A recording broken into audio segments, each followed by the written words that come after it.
हम सब जानते हैं कि कुत्ते कितने वफादार होते हैं और बिल्लियां कितनी प्यारी। ये हमारे सबसे अच्छे दोस्त हैं, है ना?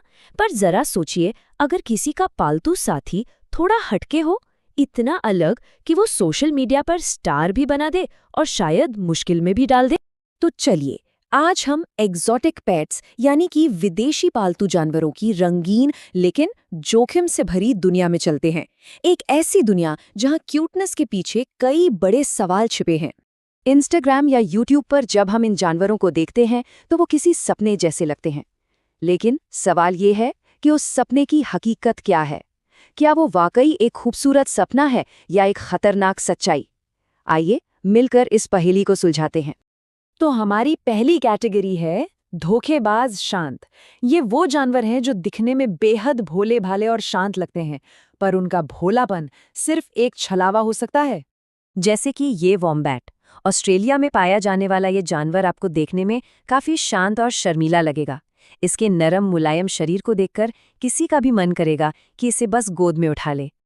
लेकिन जरा रुकिए, ये मासूमियत हमेशा नहीं रहती। जैसे जैसे ये बड़े होते हैं, ये काफी आक्रामक हो सकते हैं और काट भी सकते हैं। इन्हें पालना एक तरह से एक जंगली जानवर को संभालने की ट्रेनिंग लेने जैसा है। तो याद रखिए, क्यूटनेस इनके जंगली स्वभाव को नहीं छिपा सकती। अब बात करते हैं स्लॉथ की। इन्हें घर लाने का सपना देखने से पहले जरा इसकी कीमत पर नजर डालिए। $6000। ये सिर्फ एक जानवर खरीदने का खर्च नहीं, ये एक बहुत बड़ा इन्वेस्टमेंट है। और ये कीमत तो सिर्फ शुरुआत है। स्लॉथ्स की देखभाल करना बहुत ही मुश्किल काम है। इनका खाना पीना बहुत खास होता है, जिसमें सिर्फ पत्ते और फल शामिल हैं। ये तनाव बिल्कुल भी नहीं झेल पाते और इन्हें रहने के लिए एक ऐसा माहौल चाहिए जिसे बहुत सख्ती से कंट्रोल किया जाए। मतलब ये कोई आसान काम बिल्कुल नहीं है। अब हम एक ऐसी कैटेगरी में जा रहे हैं जहां बात सिर्फ मुश्किलों की नहीं है, बल्कि सीधे सीधे जान के जोखिम की है। ये हैं भारी जोखिम वाले पालतू जानवर, जहां एक छोटी सी गलती भी बहुत बहुत भारी पड़ सकती है। ये आंकड़ा शायद आपको चौंका देगा। क्या कोई सोच सकता है कि अमेरिका में लोगों के घरों में पाले गए बाघों की संख्या पूरी दुनिया के जंगलों में आज़ाद घूम रहे बाघों से भी ज्यादा है? जी हाँ, ये एक हैरान करने वाली लेकिन दुखद सच्चाई है। एक बाघ को पालने का मतलब क्या होता है? इसका मतलब है एक बार में लगभग 40 किलो तक मांस खिलाना, उसके लिए एक बहुत बड़ा बाड़ा बनाना और 24 घंटे एक्सपर्ट्स की निगरानी रखना। आप उसे कितना भी प्यार क्यों ना दे, ये कभी नहीं भूलना चाहिए कि वो एक शिकारी है, कोई पालतू बिल्ली नहीं। और अगर कोई अजगर पालने की सोच रहा है, तो पहले ये जान लेना जरूरी है, उसे एक बहुत बड़ा और गर्म टैंक चाहिए, खाने के लिए चूहे और दूसरे जानवर चाहिए, और सबसे जरूरी बात, कानून क्या कहता है, क्योंकि कई जगहों पर इन्हें पालना पूरी तरह से गैर कानूनी है और इसकी वजह भी बिल्कुल साफ है। चलिए, अब चलते हैं हमारी आखिरी कैटेगरी की तरफ, अनोखे और नाजुक जानवर। ये शायद उतने खतरनाक ना हो, लेकिन इनकी देखभाल इतनी ज्यादा खास और मुश्किल होती है कि आप सोच भी नहीं सकते। मिलिए एक्सोलॉटल से। इस जीव के पास सच में एक सुपर पावर है।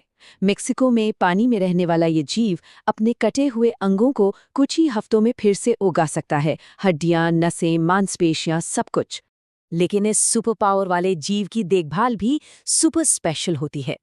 इन्हें ठंडे और साफ पानी का एक बड़ा टैंक चाहिए होता है और ये अकेले रहना पसंद करते हैं। इनकी देखभाल में हुई एक छोटी सी गलती भी इनकी जान ले सकती है। अच्छा, क्या कोई एक स्कंक को पालतू जानवर के तौर पर सोच सकता है? शायद हाँ, लेकिन ऐसा करने से पहले एक बहुत जरूरी काम किया जाता है। उनके गंध वाली ग्रंथियों को हटा दिया जाता है ताकि वो अपनी बदबूदार स्प्रे का इस्तेमाल न कर सके। और ये बात आपको हैरान कर देगी, लेकिन जो लोग इन्हें पालते हैं उनका कहना है कि स्कंक बहुत ही ईमानदार, प्यार करने वाले और एतनुमानीय अनुशासित जानवर होते हैं। और ये है फेनिक फॉक्स, दुनिया की सबसे छोटी लोमड़ी, जिसके कान बहुत बड़े होते हैं और जिसमें एनर्जी कभी खत्म ही नहीं होती। है ना कमाल की? लेकिन इसकी क्यूटनेस के पीछे एक बहुत बड़ी जिम्मेदारी छिपी है। ये 14 साल तक जिंदा रह सकते हैं और इनकी देखभाल करना किसी छोटे बच्चे को पालने जैसा है। इन्हें दौड़ने और खेलने के लिए ढेर सारी जगह चाहिए। हालांकि भारत जैसी कुछ जगहों पर इन्हें कानूनी तौर पर पालना मुमकिन है। तो इन सभी जानवरों के बारे में जानने के बाद हम एक बहुत बड़े सवाल पर पहुंचते हैं। क्या ये जानवर पालतू हैं या जंगली? और ये सवाल असल में हमारी अपनी जिम्मेदारी से जुड़ा हुआ है। तो कहानी दो हिस्सों में बँट जाती है। एक तरफ है सपना, एक अनोखा, प्यारा सा साथी जो हमें सोशल मीडिया पर मशहूर कर दे। और दूसरी तरफ है हकीकत, एक जंगली जीव जिसकी ज़रूरतें पूरी करना महंगा भी है, मुश्किल भी है और कभी-कभी खतरनाक भी। तो आखिर में असली सवाल ये नहीं है कि कौन सा जानवर सबसे प्यारा है या कौन सा सबसे कूल है। असली सवाल तो ये है, किसी की पूरी जिंदगी की जिम्मेदारी उठाने के लिए कोई कितना तैयार है। यही वो सवाल है जो किसी भी जानवर को घर लाने से पहले खुद से पूछा जाना चाहिए।